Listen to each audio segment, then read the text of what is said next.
Let's talk about death, because New York has approved the composting of human bodies. Now, this is fascinating. I'm sort of hopefully won't die for some time, but we'll see. It's interesting because after death, I mean, the whole kind of process of funerals and grieving and all that kind of stuff just really, really interests me, especially I had a really good friend who died about a year ago, and the whole kind of grief not being a linear thing is interesting, but also the actual process by which people decide to get buried or to be cremated. It's fair to say I think a lot more people get cremated in England than they do in Northern Ireland. Burial is still the big one in Northern Ireland. I'm delighted that Clare Montagu is here. She's Chief Executive of Poppy's Ethical Funeral Directors in South London. Thanks so much for coming in. Thank you for having me. What is an ethical funeral director? So as an ethical funeral director, we take great pride in the way that we look after the people that we support, both living and dead.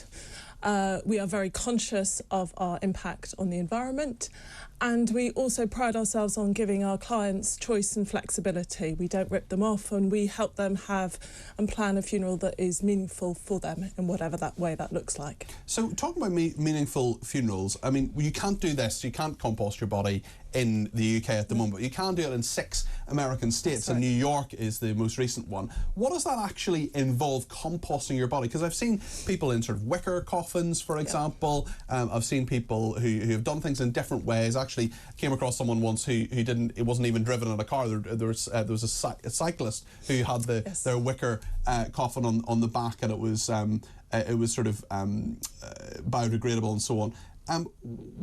First of all, why do people want to do this? And secondly, how does it actually work? So the reason for deciding to go for human composting, or what's often called natural organic reduction, is because people want to choose an environmentally friendly alternative to traditional burial and cremation. There are natural burial grounds which are also the most environmentally friendly way of what's called rather unpleasantly disposal, which is what we have in this country. But also human composting enables also a very environmentally friendly way of disposal, but doesn't require significant land use. So it's and for many people the joy is being returned to the natural environment. Well, we do say ashes to ashes, dust to dust, and so on. So, but obviously, if you are buried, for example, there are going to be elements of your body that are not going to decompose. Is all the sort of, they still use formaldehyde and those kind of chemicals and so on? So in a natural burial ground, embalming is forbidden. So the whole point about a natural burial ground is that you have more active microbial action, which means that your body tissue does break down.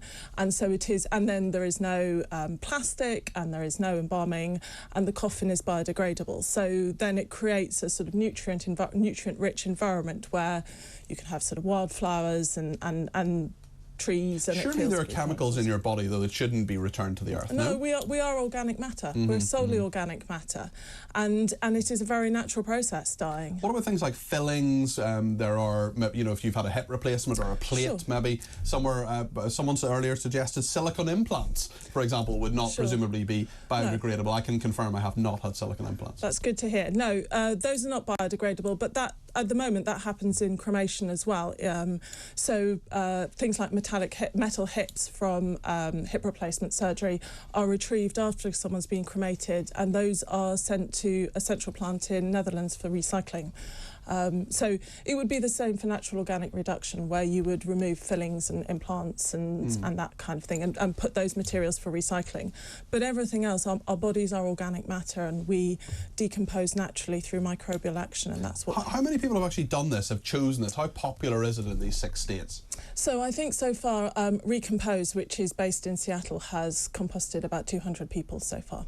And in terms of them, I mean, are they buried kind of upright or lying down? No. Or how does it kind of work? No, so you go into a vessel, so you're laid on a bed of plant matter, which is wood chips and alfalfa and straw, and then you're cocooned in further plant matter, and you're horizontal in a vessel, and you're held there for about 7 to 10 days just to let the microbes do their thing, and then they gently rotate to the vessel to make sure that the microbial action continues in the molecular structure. So your body has started to decompose before you're actually buried?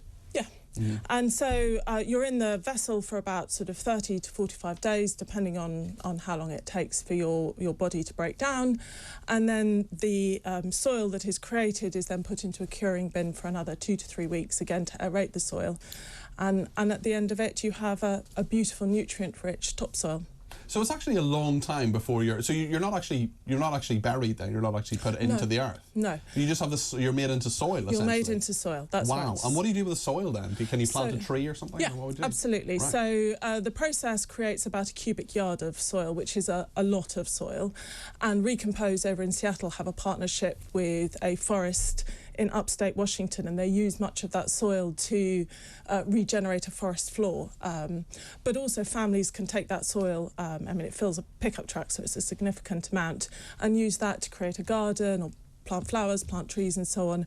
And every family who visits Recompose gets a little pot of soil, of topsoil, which contains the atoms of the person that and you can keep that much in the way that people would take. Absolutely. Yeah. Absolutely. Fascinating. I mean, that is really, really interesting. I wonder, do you think it'll come to the UK? We would very much like it to come to the UK, but it requires legislative change. At the moment, only burial and cremation are the only legal ways of disposing of a body.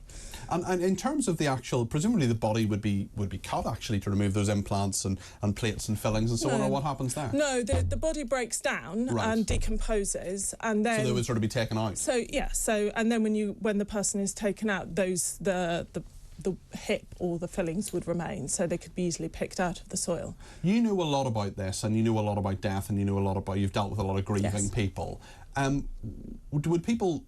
Would you, if this was legal in this country, is this something you would encourage people to do?